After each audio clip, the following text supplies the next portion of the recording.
This is Lauren Kimball for ANI 150, and we are going to go ahead and texture this axe by painting its color channels.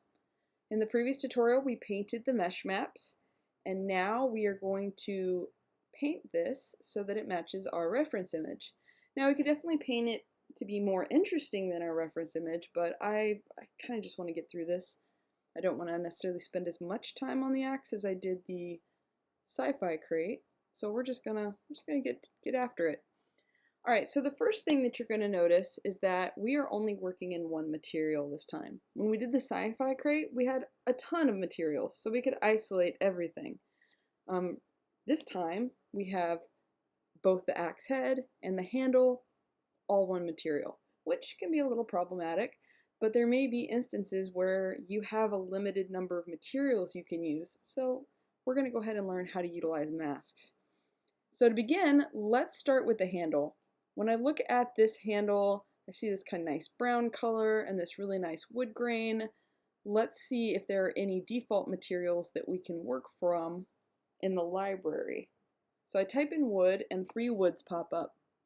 I get this cherry wood, we got this rough wood, and we got this walnut. Now the rough wood I think is probably either rough wood or the walnut are closer in color than the cherry wood, but the cherry woods, see these rather large striations and wood texture matches more to the handle. So I'm going to go ahead and pick this and I'm going to drag it over on the axe.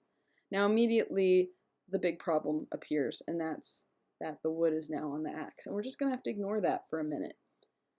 I'm going to click on the default layer and get it out of my way, and I'm going to look at how the wood is wrapping around this axe, and immediately I note that the texture on the axe is kind of going vertical up and down, and this is kind of angled a little bit funny.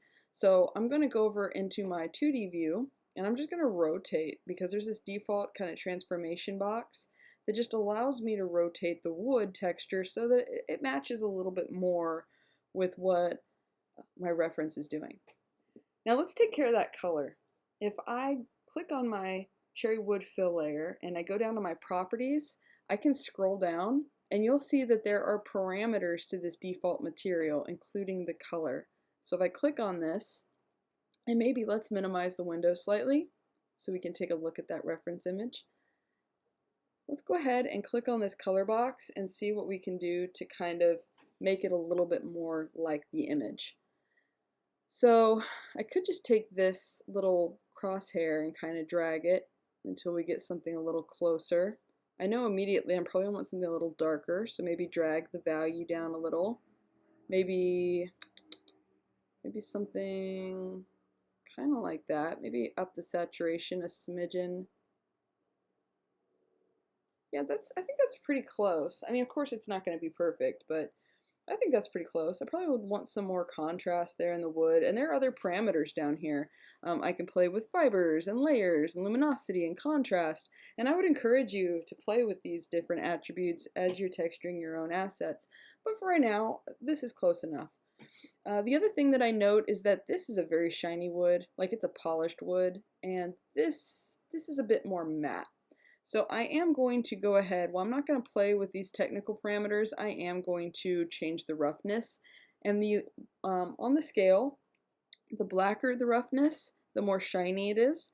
The whiter the roughness, the more matte it is. So I'm just going to up this until it's like, I want some shine but not a lot. So maybe somewhere in 0.5, let's try that.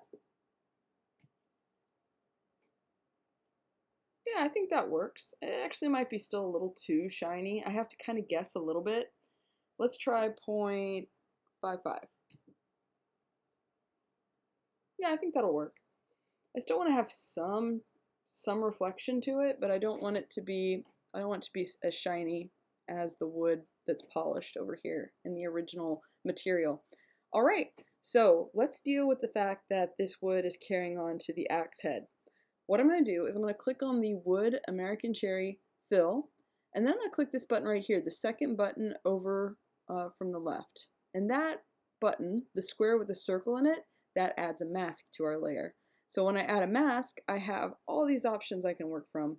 The main ones you're going to be working from are, do you want to add a white mask or a black mask?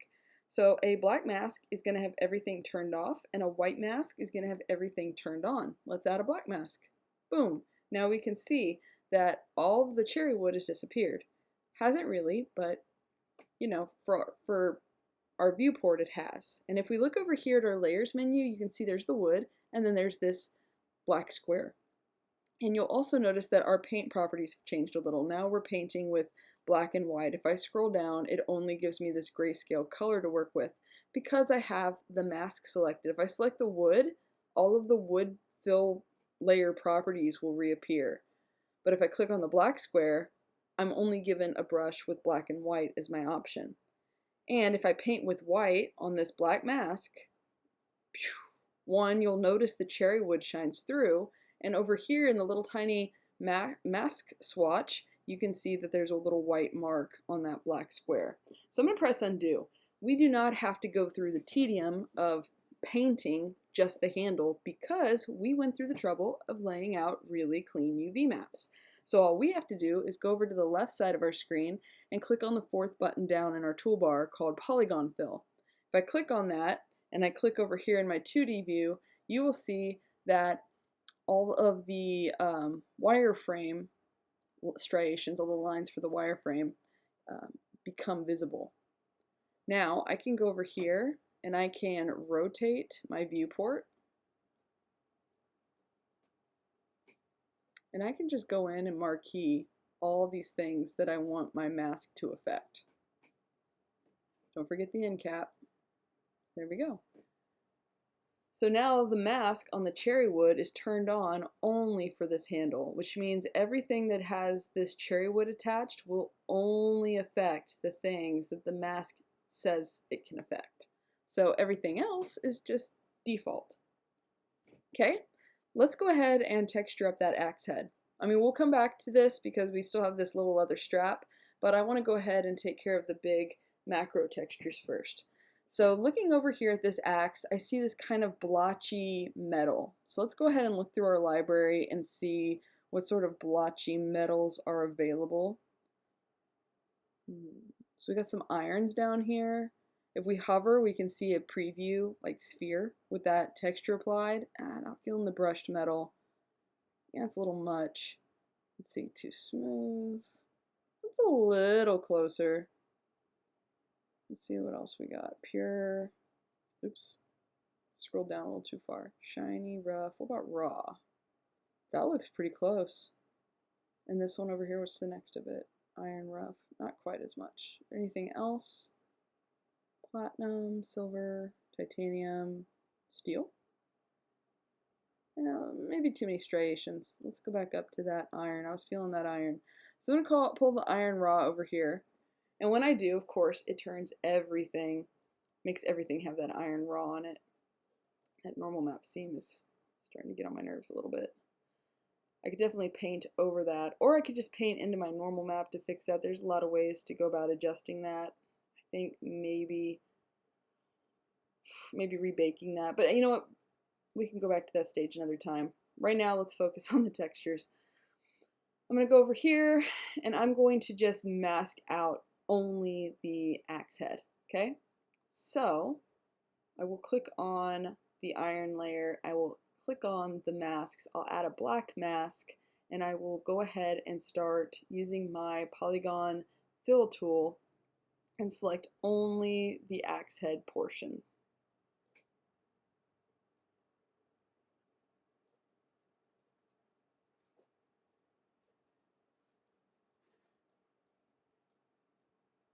Just trying to make sure I select all that.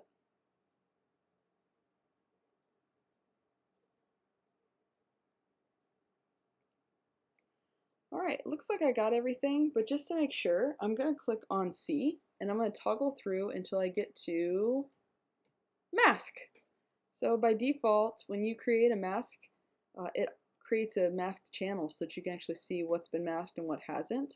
And you can double check to make sure the stuff that's white is white and the stuff that's black is black on a given mask layer. Oh, see? Missed a little bit. Good thing we checked. Alright, so I'm going to go ahead and click on M, bring us back to material, and now our axe head is complete. Now it's a little shiny, shinier than the axe over here. So let's go ahead and click on that axe's material, and we're going to scroll down, and we're going to just up the roughness so that it's not quite so shiny. So I'm thinking 0.7.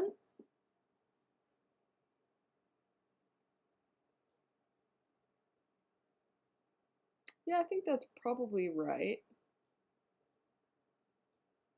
You could try 0.65. Give it a little bit more shine. Yeah, maybe that's too much shine. Let's see. Yeah, I think it is. I think we're better off at 0.7.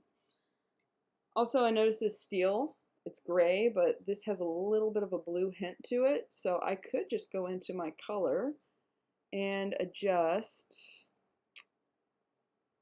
Let's see.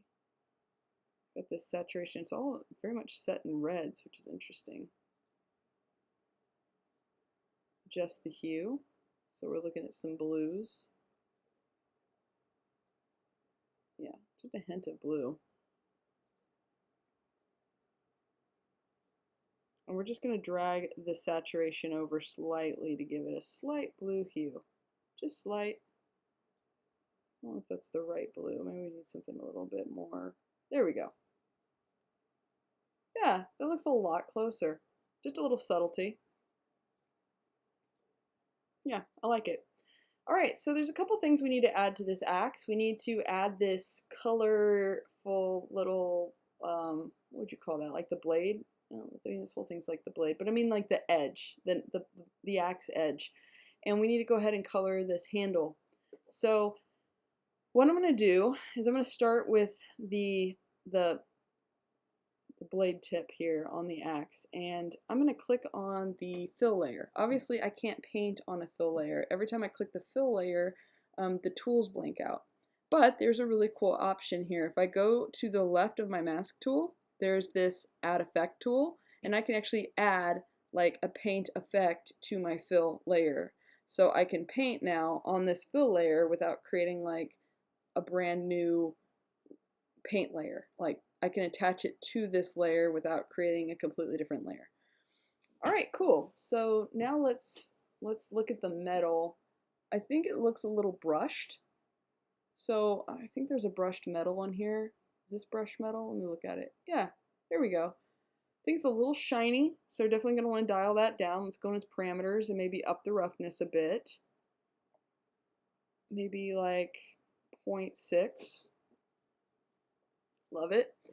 Let's go into the metal color and make it a little whiter. Okay, maybe I want to up this to 0.7. There we go. Yeah, is that white enough? I think so. Maybe not. Maybe it does need to be a little whiter still. That's white all the way. All right, so I could just go in and start painting this edge, but I think I'm going to go ahead and use a stencil.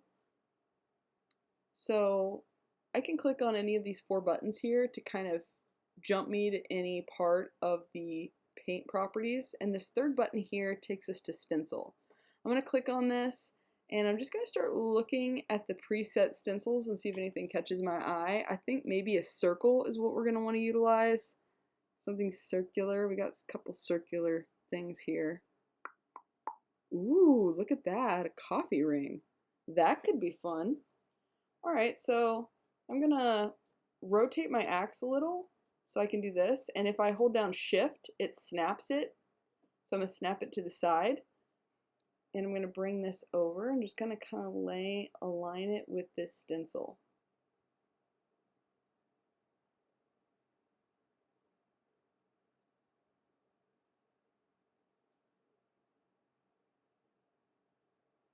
Yeah, I think that's looking pretty good actually. Kind of gives us a little taper on the tips. All right, let's paint.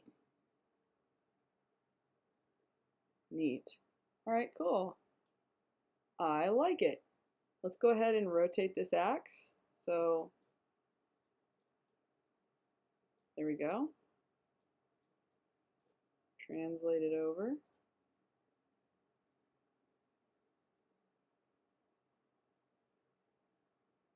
Start positioning it just so. I think that'll work. and paint again. There we go. All right, and then when we're done, we can go ahead and turn off this stencil just by clicking the X. And now we got this sharp tip, just like the other axe has. And it's got a little bit of texture to it, which the coffee stencil gave us, so that it's not like it's not perfectly painted. It's got some of this galvanized steel kind of shining through. And it gives it a neat texture around the edge that feels very organic. I like it.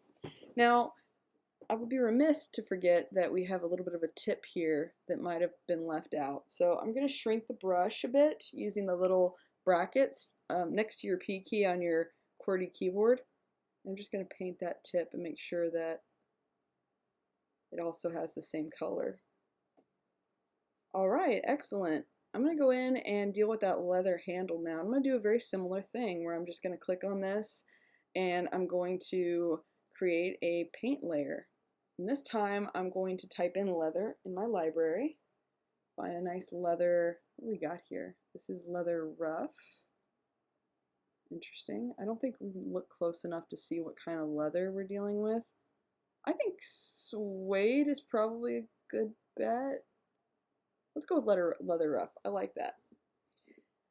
All right, so I'm going to do something similar, only instead of painting on the mesh, I think I'm going to try painting over here. And let's go ahead and use a stencil again. Click on stencil and let's type in square and see what pops up. I think that'll do. Are there any softer squares? There's a... Nope, let's go with a sharper one. Perfect. So let's go ahead and position this. And now if we go underneath the parameters of the stencil, you'll see that you can actually change the shape on the X and Y. So I can actually close this in so that it's a little bit more like our handle. Maybe rotate this a little bit. It's not going to be perfect, but it'll definitely save us some trouble, like just painting this in.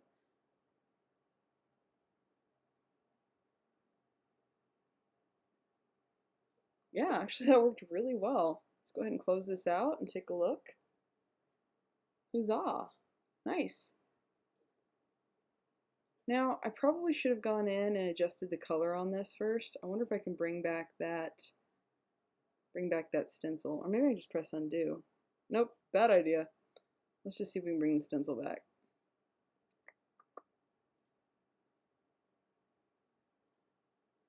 Yeah, unfortunately it wiped our settings, but that's okay. Alright, cool.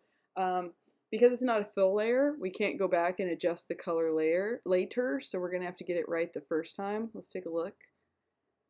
Alright, it looks like it's a bit of a brown. Maybe do it this way. It's a little bit more orangey now. Drop the value. I feel like it's a little bit more desaturated. Maybe a little lighter. I think that might work. Let's try it. I gotta zoom this out a little bit more because I don't know, it's because I changed my screen. Let's do this. Alright, let's try painting. Oh yeah, I think that's gonna work fine. I think.